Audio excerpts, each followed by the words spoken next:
Now static keyword has come to, so we will talk about static keyword, we will talk about function binding, and if you remember I was telling you how we can bind the entire object with the function, so that arrow function need can be little reduced, so that the data does not wash away, or in basic sense, let's say this has the entire data attached with it. So now we'll talk about static keyword, function binding and string. Actually, there are three function, substring, substr, and slice function, where you need to know about that, right? So let's start with the static keyword. So first you should know what static keyword does as part of any language, Java or JavaScript. The purpose is same. So in Java also we explain like this, that non-static variables, right? In Java also non-static variables, or every object that you have in your Java class, they all carry a unique copy of all non-static variables. So you can say every object has its own non-static variable, and I can say the very opposite, that every object share the same copy of static variable, right? This is what we need to understand. For example, let's say if I have an organization and there are 500 employees, so 500 employees will be having different employee ID, different employee name, different age, designation, salary component. So all this ID, name, age, all these attributes are always non-static, because every object is going to have a different copy of these variables, right? On the contrary, if I say organization name, all 500 will have the same organization name. If I say company address, if I say zip code, if I say domain, there are certain common entities which is being shared by all objects of a class, so as to say. All those entities we make it as static, and the same concept applies in Java, in JavaScript, now in TypeScript, in Node.js also the same is there, and now they are bringing a similar kind of a concept in Python also, right? So that is the basic about static keyword. Now in JavaScript you can have, again they call it as static property or a static variable, and they call it as a static method or a static function. So that static property like organization name, and special static function to change the static property at the project level for all JavaScript files, right? So now let's take an example of static function, right? So let's say I have a class with the name user. We saw in ES6, in JavaScript, in TypeScript, now the concept of classes has come. So I can create a class, a static keyword. I have a function with the name organization name, and organization name, see what I would like to print is see what I said, that every object share the same copy of static variable. Now let's say this in a technical way. See, if I say this and the class object, they both are same for static function. See, what did I say? Every object share the same copy of static variable. Now via console log, if I say this is equal to user, in static function, when you compare this keyword with the class name, that will always comes out to be true, right? Because every object is same for static function. So here if I say this keyword strictly equal the class name, now if I need to call this, and since JavaScript is no different. So here also I can call the function name, which is, let's say, organization name is a function name. Now this, for this we don't need to create objects. I can directly call this class with the class name. I can directly call this function with the class name. Static functions can be directly called with the class name. So if I need to call this basic function, right, it says true. What it means is the current object, this keyword refers to the the current class object is always equivalent to the class itself, because it is part of a static keyword. It is part of a static function, right? So kind of we have proved our statement in a little technical way by giving this example, right? Now we will see the usage of static keyword. So let's create an example of static property and static function, and then see how static keyword is used in the project. So here we have proved the definition that every object shares the same copy of any variable that exists in the JavaScript code, and same can be accessed with the class name because of this particular statement, which we will prove now, right? So I am going to create a class called article. So we are saying multiple articles could exist as part of our as part of our work, let's say. So here I am giving a constructor because I will need to create objects, different article objects. So I said I will be giving you a title of every article and the date, let's say the manufacturing date of that article or expiry date of that article. So dates for article and title or a name of an article will be different. Now with the help of this keyword I can replace this non-static variable with the method parameter. This is a local variable, this, or let's say the local variable is title, right? So I copied this title variable. Here I simply said this dot title is equal to title. This is how we set the data in local variable. Similarly I said this dot date is equal to date. Now constructor in JavaScript is ready. With the help of this I can create different article objects. But what do I want to do with these objects? Let's say I would like to compare the dates, manufacturing date or the expiry date of these articles that we are going to create. Now just try to visualize this function, compare the date. It is not going to be different for different objects. This functionality will always be same for the entire project. As part of this very functionality I am simply saying via return that you give me the article that you have created. So here I am telling you, as part of compare the date, I am giving you two articles, let's say article 1 and article 2. So here I simply said article 2 dot date minus article 1 dot date. This is how comparison among dates will be done, right? It's very simple. And I made this function static because this functionality is not going to change for objects, right? So this was an intelligent call to make that very function static, which is not going to be different for different objects, right? Just by looking at the functionality we took this call, that comparison of dates will be always be like that. So I finished my class like this. Now my class is over. It just has one constructor and one static function. Then I created an array.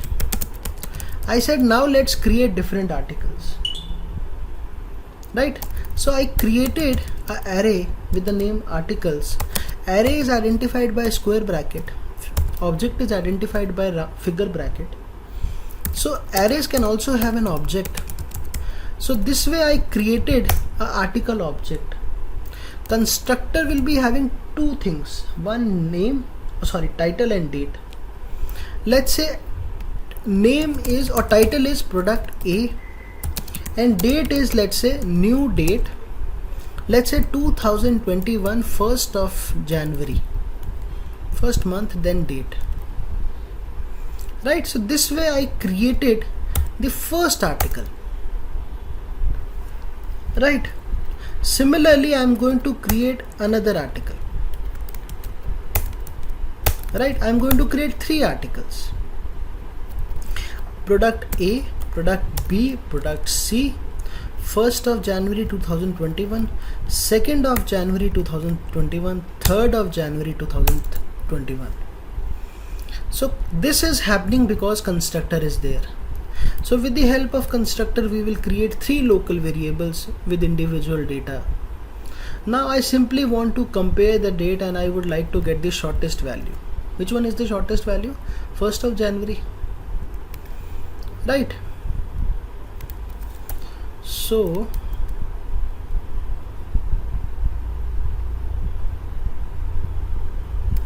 right,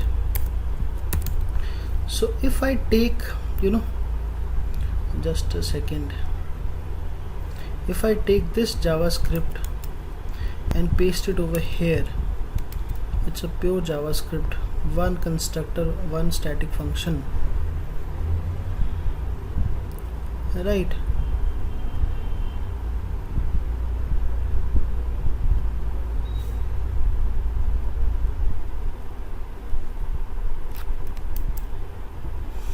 so now I just would like to run this.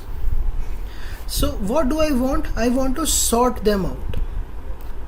I want the least possible date to come first.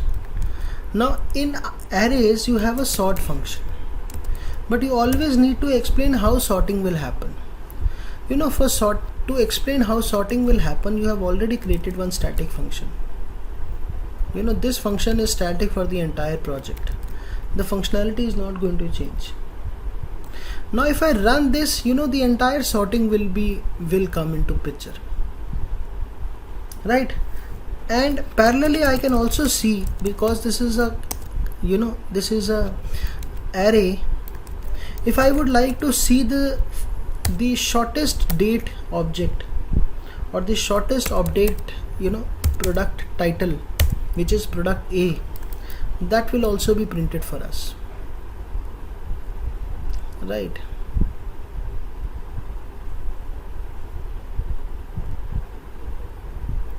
just one second. Now actually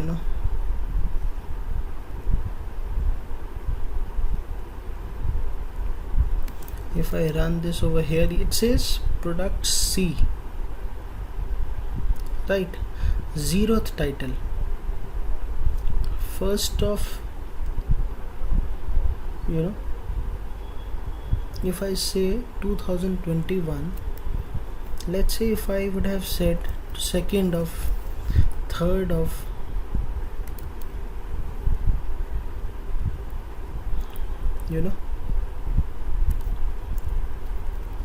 article 0th position title is actually product A. Let's make it month starts with 0, but the output does not change. Here also product C is written down.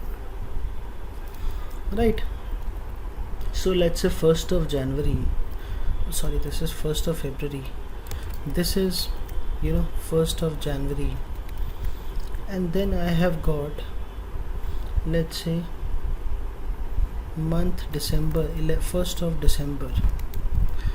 Now also when I sort it using compare the date, so article 2 minus dot date minus article 1, I have done this in the opposite way. If I correct this mistake, and now if I run, product B comes into picture because this is the shortest one. I was not doing the sorting correctly. Right, if I would have said, if I go ahead with the same data which I started with, so if I say 1st of February, 1st of or 2nd of February, and let's say 3rd of February, now it prints me the 1st of February, the shortest one. Similarly, this we have discussed in the previous session, that month starts from 0 until 11. Month 0 is January, 11 is December. Right now product B comes. But the point to notice over here was we created this as a static function because we knew this functionality will never change. Right, and every object has got a similar copy of a static function. Arrays.sort, we pass this static, this date comparison function, how the sorting will actually happen. Then just for our understanding, we printed the 0th one. We can print the first one also. But this is why static functions are created. Right. Now let's say you would like to remove the article, or what you can do is now let's take an example of a static property. As of now we have just taken example of a static function. Static property means variable, local variable. So again I am taking a same class called article. So earlier we created a constructor, title and date, and we created a static function on the basis of which sorting will happen. Now I am creating a static variable, let's say the creator of that very article. Right, now there is a creator. Do you think this information, creator or publisher, so as to say, this information is not going to change for the article? Let's say the publisher name is ABC, right? Or it could be any, let's say Colin. Let's say this information is never going to change. So we went ahead with making this keyword as static variable, right? And our class finishes over here itself. So after the class, I can directly call the static property with the help of a class name. When I run this, you see it prints me Colin, because I can directly do it with the help of a class name, because every object shares the same copy of the static variable. Right, in the objects section I told you how to create objects, basically how to use objects. I told you how to call getter setter with the object, I told you how to call functions with the object. But here we are simply talking about static property and static function, which can be accessed directly with the help of a class name, and the property and function which is not going to be differ for different objects, which is not going to be changed for changed objects. Now we also know inheritance has come in JavaScript after ES6. So the same inheritance in TypeScript also. All ES6 features works as part of TypeScript. Now inheritance is what? Extending a parent class, putting it in, using it in child class, extends keyword. Right? Let me take this away and paste this over here. I'll compile them all in one file. Now let's see the inheritance part, and let's see the inheritance with the static keyword. Why I am talking about this? Because static is a consistent function which is not going to change. Right? Let's see in the case of JavaScript. So let's say I have any entity, right? An entity, let's create a generalized class. Let's say we have an animal class, and let's say we have a planet property called Earth for that very animal class. Right, now let's say we created a constructor. We've mentioned that there will be a name of an animal and there will be a speed associated with every animal. So via this keyword we are saying there is a local variable with the name speed, which is not mandatory to be defined. Similarly, I said there is a name variable with the speed, and we got it from the method parameter. Then we said there is a speed variable, local variable, and we got it replaced with the help of method parameters. Now constructors are always created for objects. Now I can create n number of animals in this very scenario. But I said this, let's say animal is a parent class and it has got a run function. So first run function says, I will be accessing your speed variable, and remember default function parameters. If I don't get the speed, I will by default initialize it with 0. right? So this is a parent class function called run. Whatever speed you will give to me, I will assign it as part of my local variable, right? And I can also print one message via console log. I can say using backtick $ figure bracket that the name of an animal, whichever I will give, that animal runs with the speed, again $ figure bracket this dot speed variable, local variable, and backtick closed. So you give me the name of an animal and mention the speed with which the animal runs. And again I can have that compare function.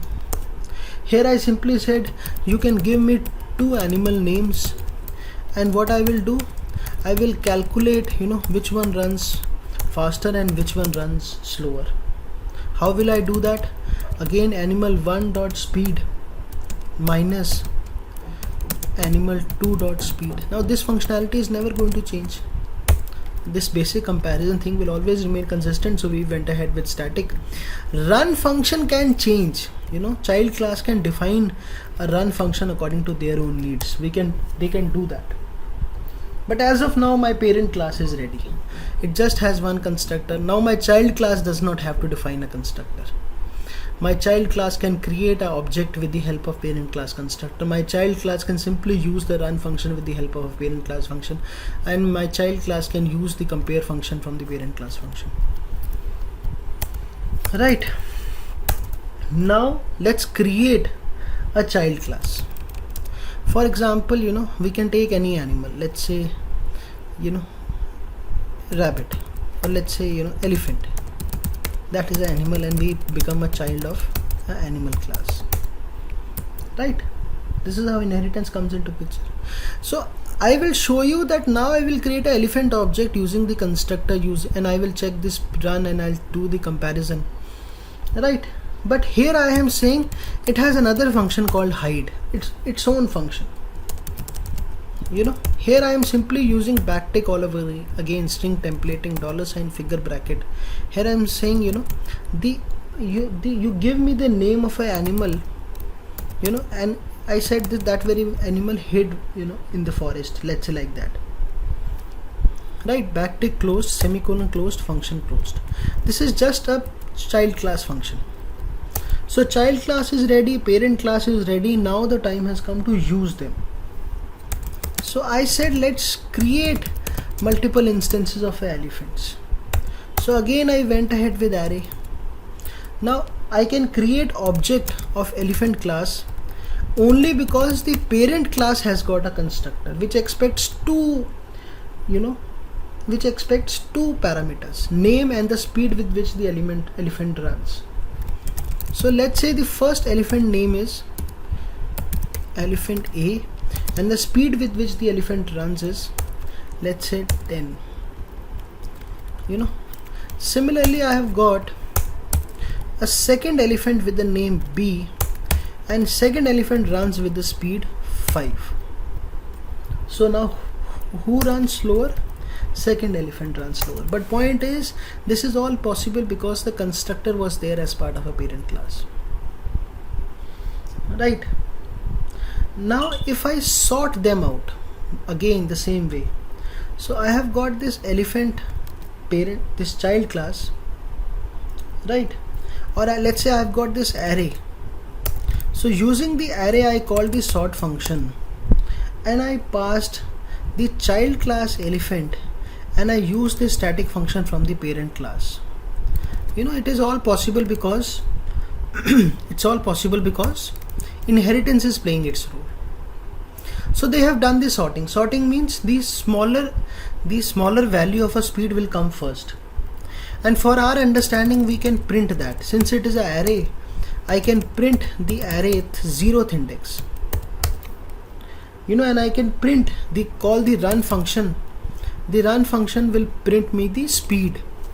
This elephant B runs with the speed 5. That should be the output. Elephant B runs with the speed 5. Oh, it's give me 0. So I have done something wrong somewhere. Here I passed the speed even though it did not take up. right? 5 10 elephant B, elephant A, hide. Here I have animal 1 dot speed minus element 2 dot speed. Static compare function is there. I did not increment this. Here I need to do plus sign also. Now when I run this, this will be get corrected. You see, speed 5 comes into picture. Now what was the mistake? See, I was trying to put this variable in the local variable, right?